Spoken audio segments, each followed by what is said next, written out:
Where to stay in Havana, Cuba, and why? There are three categories of tourist accommodations within Cuba: a hotel, a hostel, and a casa particular. Hotels and resorts within Cuba are all government-owned. Though some of the hotels are nice and are similar to many hotels in almost any other country, they are all very, very expensive, even the ones advertised as budget hotels. A hostel is a modest room. A casa particular accommodation will vary from a room in a person's home to a whole house, with prices as low as $20 a night for either a hostel or a casa particular. Casa particular translates to private home. Around the mid-1990s, a few Cuban families started fixing up rooms within their homes to rent out, as the country started opening more for tourism, and as Cubans were not allowed to stay at or and could not afford hotels. Casa particulars started in Cuba well before it became popular in Europe and the United States, and well before the founding of Airbnb. In order for a home to become a casa particular, a homeowner has to obtain a special license from the government only after the property is inspected and meets strict criteria. Then taxes must be paid ongoing for the licenses to be used.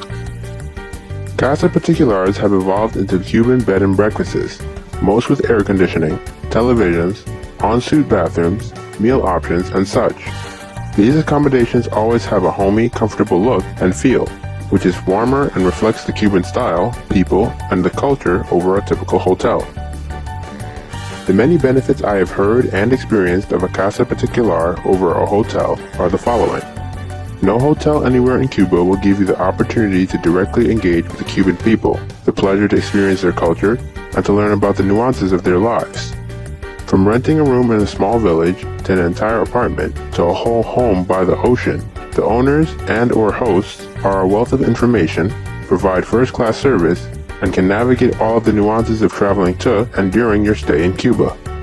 In addition, they can help with setting up transportation to and from the airport and around town in a vintage car, inform you of the best places to eat as well as who and what to avoid, as well as book tours for you.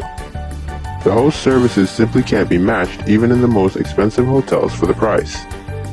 Some of the additional services available at most casa particulars are a home-cooked breakfast where you are staying, laundry services, obtaining an Atesa cell phone chip for internet access, bottled water, and so much more.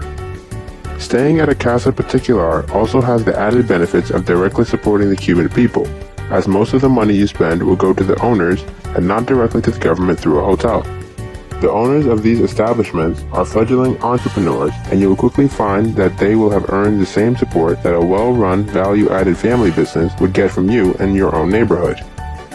Also, as so few Cubans are allowed to travel or have the means in which to leave their country, they are eager to learn about you, your country, and your experiences. If you are from the United States, staying at a casa particular is a requirement of being able to travel to Cuba, in addition to eating at privately owned restaurants known as paladres, as well as using privately owned taxis to get around. I have placed a link below regarding the requirements of an American citizen in order to travel to Cuba. Basically, casa particulars will greatly enhance your experience in Cuba over a hotel, while saving you money and at the same time directly supporting the very people who will greatly improve your travel experience. During my numerous trips to Havana, Cuba, I have stayed at a specific casa particular called Havana Top. Havana Top is a private, fully renovated, 2-bedroom, 2-bathroom apartment located in Vedado, 3 streets away from the Malecon, with sweeping views from a large private balcony and floor-to-ceiling windows of the Strait of Florida, the Malecon, the Capitol Building, and the Hotel Nacional, with the lobby of the building greeting you with a beautiful full-wall mosaic by the artist Wilfredo Lamb.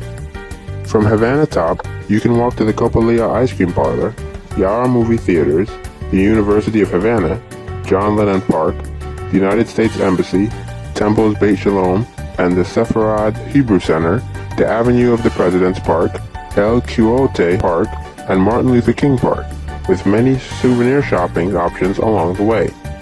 You are also a very short ride away from the capital and old Havana. Havana Top is also a short walk to many very good privately owned restaurants, which I will feature in my next video. All of the photos in this video are of and around the neighborhood of Havana Top. A few of Havana Top's amenities are a full functioning kitchen, a safe in each bedroom, many American and European wall sockets, a Wi-Fi router to ensure consistent internet service after the purchase of internet service, multi-zone air conditioning, irons and umbrellas in each bedroom.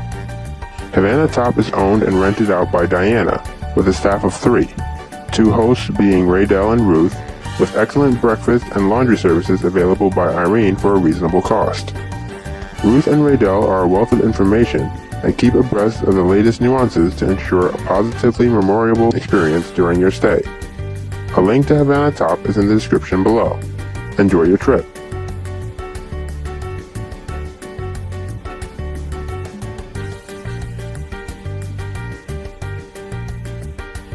Thanks again for watching. Be sure to like, subscribe, and click the bell for notifications.